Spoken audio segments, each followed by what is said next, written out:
Welcome to sporty. Champions লিগের 2025-26 সিজনের শুরু হতে এখনও এক মাসের বেশি বাকি, কিন্তু মৌসুম শুরুর আগেই দুঃসংবাদ শুনল বার্সেলোনা।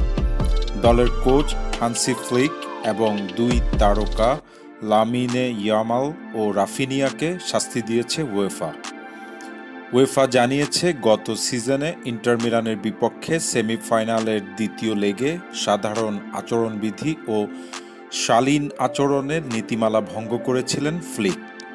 এর ফলে এক ম্যাচের নিষেধাজ্ঞা দেওয়া হয়েছে বার্সার এই জার্মান কোচকে। এই নিষেধাজ্ঞার কারণে আগামী সিজনে চ্যাম্পিয়ন্স লিগের লিগ পর্বে বার্সেলোনার প্রথম ম্যাচে ডাগ আউটে থাকতে পারবেন না ফ্লিক। শুধু ফ্লিকই নন, একই শাস্তি পেয়েছেন বার্সার সহকারী কোচ মার্কুস সোর্গ।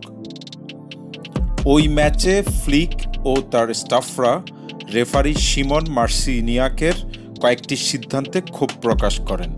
এমনকি 4-3 ব্যবধানে হারের পর ফ্লিক রেফারির সিদ্ধান্তকে সরাসরি প্রশ্নবিদ্ধ করেন ও সংবাদ সম্মেলনে খোলাখুলি সমালোচনাও করেন। অন্যদিকে ম্যাচের পরপরই ডোপিং কন্ট্রোল পোস্টে না যাওয়ার জন্য শাস্তি দেওয়া হয়েছে বার্সেলোনার দুই তারকা ফুটবলার ইয়ামাল ও রাফিনিয়াকে। এই দুজন অবশ্য ম্যাচ নিষেধাজ্ঞা থেকে বেঁচে গেছেন, শুধু জরিমানা দিয়েই পার পেয়ে যাচ্ছেন। ইয়ামাল ও রাফিনিয়াকে গুনতে হবে 5,000 ইউরো জরিমানা। সান সিরোতে সেদিনের ম্যাচটি ছিল তুমুল উত্তেজনার।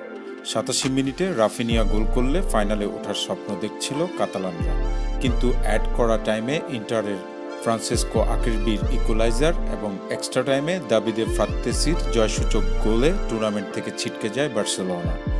সিজন শেষে লা লিগা, কোপা দেল রে ও স্প্যানিশ সুপার কাপ জিতে ঘরোয়া ট্রেবল নিশ্চিত করলেও ইউরোপিয়ান শিরোপাটা জিততে পারেনি ক্লাবটি।